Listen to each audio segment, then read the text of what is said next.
तकरीबन 40-42 साल के हमारे उसके साथ संबंध रहे हैं और संबंध अच्छे भी रहे हैं, बुरे भी रहे हैं, खट्टे भी रहे हैं, मीठे भी रहे हैं। सरदार प्रकाश सिंह बादल ने जो इसकी चोन की थी दिल्ली के लिए, मैं समझता हूँ कि अब पता चलता है कि उनकी जो चोन थी वो ठीक थी। इसने अपनी सबसे बड़ी जो खासियत रही है इसकी, वो ये रही है कि ये पार्टी का पूरा वफादार रहा है और उसके बाद उसके प्रधान का और उसके बाद जो भी प्रधान रहा है उसकी वफादारी उनके साथ थी। आजकल की तरह टके टके ऊपर दिल्ली कमेटी के मेंबर और जो प्रधान है उनकी तरह बिका नहीं हो। कोई लालच उसको अकाली दल से जुदा नहीं कर सकी। उनके लीडरों के प्रति वो बेवफाई दिखाए, जिसकी उसे कुछ इम्ज़ाना मिल सकता था वो उसने नहीं किया। दिल्ली कमेटी में उसकी इतनी बात चलती थी कि चाहे वो प्रधान एक ही दफ़ा बना है, पर प्रधान बनाने में, कई प्रधानों को बनाने में उसका हाथ बहुत आ रहा है। जिसको चाहे उसने उसे अपने वक़्त के ऊपर प्रधान बनाया है। आखिरी समय में जब उसने सेवा ली पटना साहब कमेटी की, तो मैं समझता हूँ कि जाने से पहले बेहतरीन काम करके गया वो। पहले इकबाल सिंह जत्थेदार को उतारना ये कोई छोटी मोटी बात नहीं थी, और उसके बाद भाई रणजीत सिंह गौर को बनाना ये उसकी हिम्मत थी, और बहुत विरोध के बावजूद उसने ये दोनों काम किए हैं। भाई रणजीत सिंह गौर उसका अपना आदमी था, पर जब उसने उसमें कमी देखी तो मैं समझता हूँ कि उसने एक मिनट नहीं लगाया और उसको बाहर कर दिया। ये ज़िंदगी की उसकी मैं समझता हूँ बहुत बड़ी प्राप्ति है जो उसने पटना साहब में सेवा की है। बाकी जो आज इसका भोग डाल रहे हैं, मैं पूछना चाहता हूँ, तुम्हारी 7 दिन पहले की, 15 दिन पहले की, 1 साल पहले की टेपें अगर आज लोगों को सुना दो तो कुछ मुंह से उसकी भोग के ऊपर स्टेज कतरी कर रहे हो। सबसे बड़ी गलती उसने ज़िंदगी में ये किया है कि सरसे जैसे आदमी को उसने दिल्ली कमेटी का प्रधान बनाया और मेंबर बनाया। ज़िंदगी में एक बात मैं कह देना चाहता हूँ, सुन लें सब जवान भी जिन्होंने आगे सेवा करनी है। किसी खुद गर्ज को, एहसान फरमोश को कभी कभी किसी को मारने के लिए उसको आगे मत लाओ। इतने गलती किया ज़िंदगी में कि मेरे को मारने के लिए वो ये सरसे जैसे आदमी को ले आया। अब उसी के हाथों उसने अपनी जो है बुराई करवाई। ये ज़िंदगी में उसकी सबसे बड़ी गलती थी। उनके पार्टी के प्रधान की थी, दल की थी, जिसके लिए उनको भुगतना पड़ा। आज वो एक एक टके के ऊपर बादल दल को गिराने के लिए, श्रोमणी अकाली दल को नीचा दिखाने के लिए सबके पास भी करा है। वहाँ तो ऐसे करैक्टर को आगे लाया भाई जो उसका कोई खरीदार आवे सही वो बिकने को तैयार है। ये उसकी ज़िंदगी की सबसे गलती थी, पर इन सब गलतियों को सुधार के उसने जो अंत में सेवा किया है उसके लिए मैं उसको नतमस्तक होता हूँ और अरदास करता हूँ अकाल पुरख के आगे कि जीवन में गलतियाँ होती हैं, उनको ना चितारते हुए उसको अपने चरणों में नमाज बख्शे, पीछे उसके साथियों को, परिवार को बाड़ा मनने का बल बख्शे। वाहिगुरू जी का खालसा वाहिगुरू। ਵੱਡੀ ਇਹ ਸਾਡੇ ਸਾਰਿਆਂ ਲਈ ਘਾਟਾ ਹੈ, ਦਿੱਲੀ ਦੇ ਦੇਸ਼ ਦੇ ਲੋਕਾਂ ਲਈ ਘਾਟਾ ਹੈ, ਕਿਉਂਕਿ ਜਦ ਅਵਤਾਰ ਸਿੰਘ ਜੀ ਦਾ ਕੋਈ ਸਾਨੀ ਨਹੀਂ, ਬਹੁਤ ਉਹਨਾਂ ਦੀਆਂ ਵੱਡੀਆਂ ਸੇਵਾਵਾਂ ਔਰ ਪੰਥ ਦੇ ਵਖਰੇਵੇਂ 'ਚ ਉਹਨੂੰ ਜੋੜ ਕੇ ਰੱਖਣ ਦਾ ਉਹਨਾਂ ਦਾ ਬਹੁਤ ਵੱਡੀ ਕਲਾ ਵੀ ਔਰ ਉਹਨਾਂ ਦੀ ਹਿੰਮਤ ਵੀ। ਸੋ ਮੈਂ ਸਮਝਦਾ ਕਿ ਅੱਜ ਅਸੀਂ ਸਾਰੇ ਉਹਨਾਂ ਨੂੰ ਇਸ ਅਖੰਡ ਪਾਠ ਸਾਹਿਬ ਦਾ ਜਦੋਂ ਉਹਨਾਂ ਦਾ ਭੋਗ ਪਿਆ ਤੇ ਕਿਤੇ ਨਾ ਕਿਤੇ ਸਾਰਿਆਂ ਦੇ ਮਨ 'ਚ ਇੱਕ ਗੱਲ ਜ਼ਰੂਰ ਆਈ ਆ ਕਿ ਇੱਕ ਸਦੀ ਦਾ ਇੱਕ ਬਹੁਤ ਵੱਡਾ ਸੇਵਾਦਾਰ, ਇੱਕ ਸਮਾਂ ਜੀ ਦਾ ਇੱਕ ਵੱਖਰਾ ਸਮੇਂ ਦੇ ਅੰਦਰ ਅਸੀਂ ਪਹੁੰਚ ਗਏ ਹਾਂ, ਜਿਸ ਸਮੇਂ 'ਚ ਹੁਣ ਅਵਤਾਰ ਸਿੰਘ ਹਿੱਤ ਦੀਆਂ ਸੇਵਾਵਾਂ, ਉਹਨਾਂ ਦੀਆਂ ਦੂਰਅੰਦੇਸ਼ੀ ਸੋਚ, ਉਹਨਾਂ ਦੀਆਂ ਸਾਨੂੰ ਜੋ ਕਿ ਉਹ ਡਾਂਟ ਕੇ ਕਹਿਣ ਵਾਲੀਆਂ ਗੱਲਾਂ ਕਿ ਆਹ ਕੰਮ ਐ ਕਰਨਾ ਹੈ, ਉਹ ਸ਼ਾਇਦ ਅਸੀਂ ਸਾਰੀ ਉਮਰ ਹੁਣ ਮਿਸ ਕਰਾਂਗੇ। ਅਵਤਾਰ ਸਿੰਘ ਹਿੱਤ ਦੀ ਬਹੁਤ ਵੱਡੀ ਸੇਵਾ ਕੌਮ ਦੇ ਲਈ ਰਹੀ ਹੈ ਔਰ ਮੈਂ ਸਮਝਦਾ ਦਿੱਲੀ 'ਚ ਖਾਸ ਤੌਰ ਤੇ ਜਦ ਤੋਂ ਦਿੱਲੀ ਸਿੱਖ ਗੁਰਦੁਆਰਾ ਪ੍ਰਬੰਧਕ ਕਮੇਟੀ ਦਾ ਐਕਟ ਬਣਿਆ ਤਦ ਤੋਂ ਲੈ ਕੇ ਅੱਜ ਤੱਕ ਇਹਨਾਂ ਨੇ ਇਸ ਗੁਰੂ ਘਰ ਦੇ ਨਾਲ ਜੁੜੇ ਆ, ਉਹਨਾਂ ਕੋਲ ਸੇਵਾ ਲਈ ਮਹਾਰਾਜ ਨੇ। ਮੌਜੂਦਾ ਸਮੇਂ ਦੇ ਵਿੱਚ ਜਿਸ ਵਕਤ ਤਖਤ ਸਾਹਿਬ ਪਟਨਾ ਸਾਹਿਬ ਦੀ ਉਹ ਬਤੌਰ ਪ੍ਰਬੰਧਕੀ ਦੇ ਵਿੱਚ ਕੰਮ ਕਰ ਰਹੇ ਸੀ, ਉਹਨਾਂ ਨੂੰ ਸੇਵਾ ਮਿਲੀ ਹੋਈ ਸੀ। ਉਹਨਾਂ ਦੇ ਜਾਣ ਦੇ ਨਾਲ ਨਿਸ਼ਚਿਤ ਤੌਰ ਦੇ ਉੱਤੇ ਕੌਮ ਨੂੰ ਵੱਡੀ ਘਾਟ ਹੋਈ ਹੈ, ਕਿਉਂਕਿ ਕੌਮਾਂ ਦੇ ਵਿੱਚ ਇਹੋ ਜਿਹੇ ਜਰਨੈਲ, ਇਹੋ ਜਿਹੇ ਲੋਕ ਆਉਂਦੇ ਨੇ ਜਿਹੜਾ ਦਰਦ ਰੱਖਦੇ ਨੇ। ਔਰ ਸਭ ਤੋਂ ਵੱਡੀ ਗੱਲ ਜਿਹੜੇ ਗੁਰਮਤਿ ਦੇ ਨਾਲ ਜੁੜੇ ਹੋਏ ਸੀ, ਗੁਰਬਾਣੀ ਦੇ ਨਾਲ, ਗੁਰੂ ਇਤਿਹਾਸ ਦੇ ਨਾਲ, ਅਸੀਂ ਉਹ ਸਾਰੇ ਉਹਨਾਂ ਦੀ ਅੱਜ ਸ਼ਰਧਾਂਜਲੀ ਇੱਥੇ ਦੇਣ ਆਏ ਹਾਂ। ਮੈਂ ਸਾਰਿਆਂ ਦਾ ਧੰਨਵਾਦ ਕਰਦਾ। बहुत दुख की बात है कि हमारी पार्टी के बहुत पुराने टकसाली आगू जिन्होंने सारा अपना जीवन जो है श्रोमणी अकाली दल को समर्पित किया था, वो आज हमारे बीच नहीं। उनकी बहुत बड़ी कंट्रीब्यूशन थी पार्टी को। सारी उम्र वो श्रोमणी अकाली दल में रहे, दिल्ली से गुरुद्वारा मैनेजमेंट कमेटी के अध्यक्ष भी बने, अब पटना साहब के अध्यक्ष थे। तो राजनीतिक तौर के ऊपर भी और धार्मिक तौर के ऊपर भी उनकी सेवा बहुत बड़ी है। लेकिन परमात्मा का हुक्म है, मैं अरदास करता हूँ कि सारे परिवार को, जितने उनके दोस्त हैं, सबको ये जो बुरा वक्त है इस समय परमात्मा हौसला दे। देखो ਅਵਤਾਰ ਸਿੰਘ ਜੀ ਹਿੱਤ ਆਪਣੇ ਆਪ ਵਿੱਚ ਦਿੱਲੀ ਔਰ ਪੰਥਕ ਰਾਜਨੀਤੀ ਦੇ ਬਹੁਤ ਵੱਡੇ ਥੰਮ ਸਨ। ਉਹਨਾਂ ਦੇ ਅਕਾਲ ਚਲਾਣੇ ਨਾਲ ਪੰਥ ਨੂੰ, ਸ਼੍ਰੋਮਣੀ ਅਕਾਲੀ ਦਲ ਨੂੰ ਬਹੁਤ ਵੱਡਾ ਘਾਟਾ ਪਿਆ। ਪਰ ਮੇਰੀ ਇੱਕ ਬਹੁਤ ਲੇਟੈਸਟ ਯਾਦਗਾਰ ਸਰਦਾਰ ਪਰਮਜੀਤ ਸਿੰਘ ਸਰਨਾ ਦੇ ਗ੍ਰਹਿ ਵਿਖੇ ਉਹਨਾਂ ਦੇ ਪਿਤਾ ਜੀ ਦੀ ਬਰਸੀ ਦਾ ਸਮਾਗਮ ਸੀ ਔਰ ਉੱਥੇ ਉਹ ਮੈਨੂੰ ਮਿਲੇ। ਉਹਨਾਂ ਦੀ ਆਖਰੀ ਖਾਸ਼ ਇਹ ਸੀ ਕਿ ਸਾਰੀਆਂ ਪੰਥਕ ਜਥੇਬੰਦੀਆਂ ਇੱਕ ਮੰਚ ਤੇ ਆ ਜਾਣ ਤਾਂ ਕਿ ਆਪਾਂ ਕੌਮ ਦੀ ਲੜਾਈ, ਚਾਹੇ ਬੰਦੀ ਸਿੰਘਾਂ ਦਾ ਜੱਦੋ ਜਹਿਦ, ਉਹਨਾਂ ਦੀ ਰਿਹਾਈ ਹੈ, ਚਾਹੇ ਕੌਮ ਦੇ ਅਨੇਕਾਂ ਹੋਰ ਦਰਪੇਸ਼ ਚੁਣੌਤੀਆਂ ਹੈ, ਉਹਨਾਂ ਨੂੰ ਇੱਕ ਮੰਚ ਤੇ ਲੜ ਸਕੀਏ। ਇਹ ਉਹਨਾਂ ਦੀ ਅੰਤਮ ਇੱਛਾ ਸੀ ਔਰ ਉਹ ਮੇਰੀ ਕੋਈ ਡਿਊਟੀ ਲਾ ਕੇ ਗਏ ਹੈ ਜਿਹਦਾ ਮੈਂ ਇੰਕਸ਼ਾਫ ਇਸ ਪਵਿੱਤਰ ਸਥਾਨ ਤੇ ਖੜੇ ਹਾਂ ਗੁਰਦੁਆਰਾ ਸਾਹਿਬ ਮਹਾਰਾਜ ਦੇ ਔਰ ਉਹਨਾਂ ਦੀ ਅੰਤਮ ਅਰਦਾਸ ਹੋ ਰਹੀ ਹੈ। ਮੈਂ ਉਪਰਾਲਾ ਕਰਾਂਗਾ ਕਿ ਉਹਨਾਂ ਵੱਲੋਂ ਕਹੇ ਹੋਏ ਬਚਨਾਂ ਦੇ ਉੱਪਰ ਜੋ ਕਹਿ ਕੇ ਗਏ ਨੇ, ਪੰਥਕ ਏਕਤਾ ਲਈ ਮੈਂ ਸਿਰ ਤੋੜ ਯਤਨ ਕਰਾਂ। ਬਿਲਕੁਲ ਬਹੁਤ ਹੀ ਪੰਥ ਦੇ ਵੱਡੇ ਆਗੂ ਸਰਦਾਰ ਅਵਤਾਰ ਸਿੰਘ ਹਿੱਤ ਜੀ ਪਟਨਾ ਸਾਹਿਬ, ਤਖਤ ਸ੍ਰੀ ਪਟਨਾ ਸਾਹਿਬ ਤੇ ਵੀ ਆਪਣੀ ਸੇਵਾਵਾਂ ਦਿੰਦੇ ਰਹੇ ਤੇ ਜੋ ਗੁਰੂ ਸਾਹਿਬ ਦਾ ਬਚਨ ਸੀਗਾ, ਕਿਹਾ ਜਾਣਾ ਕਿਵੇਂ ਮਰਾਂਗੇ ਕੈਸਾ ਮਰਨਾ ਹੋਏ, ਜੇਕਰ ਸਾਹਿਬ ਮਨੋ ਨਾ ਵਿਸਰੇ ਤਾਂ ਸੈਲਾ ਮਰਨਾ ਹੋਵੇ, ਇਸ ਚੀਜ਼ ਨੂੰ ਆਪਣੇ ਜੀਵਨ ਵਿੱਚ ਹੰਡਾ ਕੇ ਗਏ ਨੇ।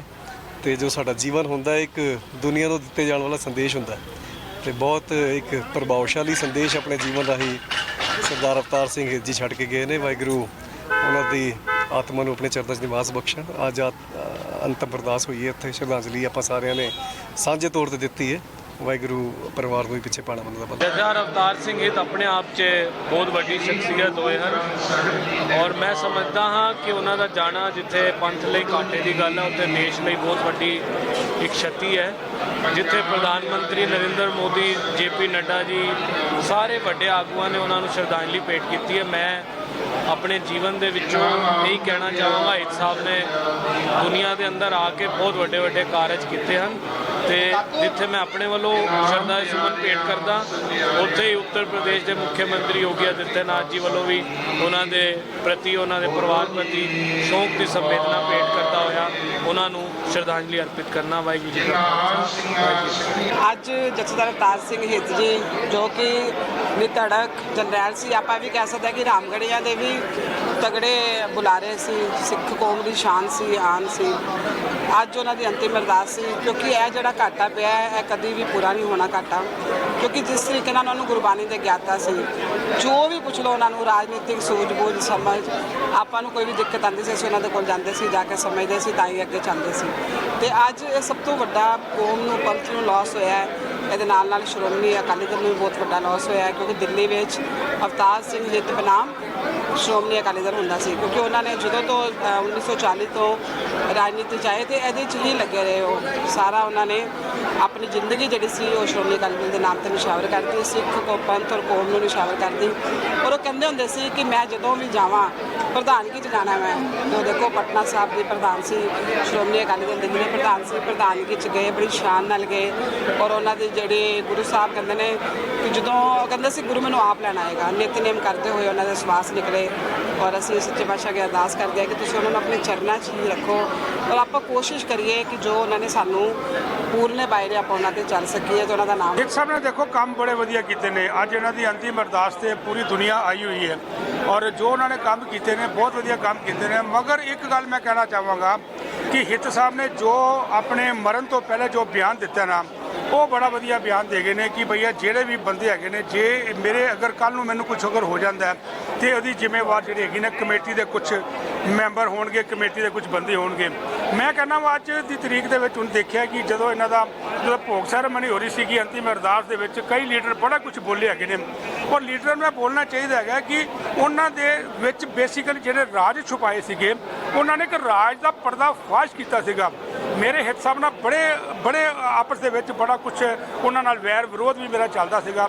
ਮਗਰ ਬੜਾ ਚੰਗੀ ਗੱਲ ਲੱਗੀ ਸੀਗੀ ਕਿਉਂਕਿ ਜਿਹੜਾ ਲਾਸਟ ਦੇ ਵਿੱਚ ਇੱਕ ਇੰਟਰਵਿਊ ਸ਼ਾਇਦ ਪਤਾ ਨਹੀਂ ਉਹਦੇ ਵਿੱਚ ਕਿਹੜੇ ਚੈਨਲ ਸੀਗਾ ਉਹ ਉਹਨਾਂ ਨੇ ਬਹੁਤ ਵਧੀਆ ਦਿੱਤਾ ਹੈਗਾ ਕਿ ਉਹਦੇ ਵਿੱਚ ਉਹਨਾਂ ਨੇ ਪੈਸਾ ਖਾਧਾ, ਰਣਜੀਤ ਸਿੰਘ ਗੌਰ ਨੇ ਪੈਸਾ ਖਾਧਾ, ਰਸੀਦਾਂ ਕਟਾਈਆਂ, ਦੁਨੀਆ ਭਰ ਦਾ ਚੀਜ਼ ਕੰਮ ਕੀਤਾ। ਇਹ ਚੀਜ਼ ਉਹਨਾਂ ਦੀ ਮੈਨੂੰ ਬੜੀ ਵਧੀਆ ਲੱਗੀ ਹੈ ਔਰ ਹਿੱਤ ਸਾਹਿਬ ਨੇ ਜਿੰਨੇ ਵਧੀਆ ਕੰਮ ਕੀਤੇ ਨੇ ਅਗਰ ਹੋਰ ਵੀ ਥੋੜੇ ਵਧੀਆ ਕੰਮ ਹੋਰ ਕਰ ਜਾਂਦੇ मैं कहना बस सिख पद बहुत ऊंचाइयों पे पहुंच जाता। बहुत धन्यवाद। मेरा जो उनके साथ गुरुद्वारा कमेटी के हवाले से और अकाली दल के हवाले से रिश्ता रहा है वो तकरीबन 44-45 साल का है। 1978 में 1978 में मेरी उनसे जान पहचान होती है और मैं भी गुरुद्वारा कमेटी में चुन के आता हूँ 79 में। वहाँ से लेकर और अब जब वो इस संसार को छोड़ जाते हैं तब तक मुझे दो बातें उनके बारे में मैं कह सकता हूँ। एक तो ये कि वो अकाली दल के मेंबर के रूप में अकाली दल जो हमारी जत्थेबंदी है और पंथक जत्थेबंदी जिसे हम कहते हैं उसमें रहते हुए जो लगातार उन्होंने भूमिका निभाई है उसकी मैं प्रशंसा करता हूँ लगातार। और उसमें रत्ती भी लचक कभी उनके किरदार में नहीं आई। हमेशा वो वफादारी से अकाली दल के साथ रहे हैं और पार्टी की उन्होंने सेवा की है। और मैं यहाँ जब अकाली दल की बात करता हूँ तो वो अकाली दल निरी पॉलिटिकल पार्टी नहीं है। अकाली दल का ऐतिहासिक एक रुतबा है हमारी कम्युनिटी में और ख़ास तौर से गुरुद्वारों की सेवा में और सिख संगत की सेवा में और पूरे देश की सेवा में उसकी अपनी एक भूमिका है। तो उस हवाले से मुझे लगता है कि 40-45 साल जो मैंने उनको देखा है तो मुझे लगता है कि उनकी भूमिका बहुत सराहनीय रही है। दूसरी बात जो मैं कहना चाहता हूँ कि कुछ समय पंथ पर ऐसा भी आया, आप भी उसको जानते हैं, कि जब बहुत संकट का समय था।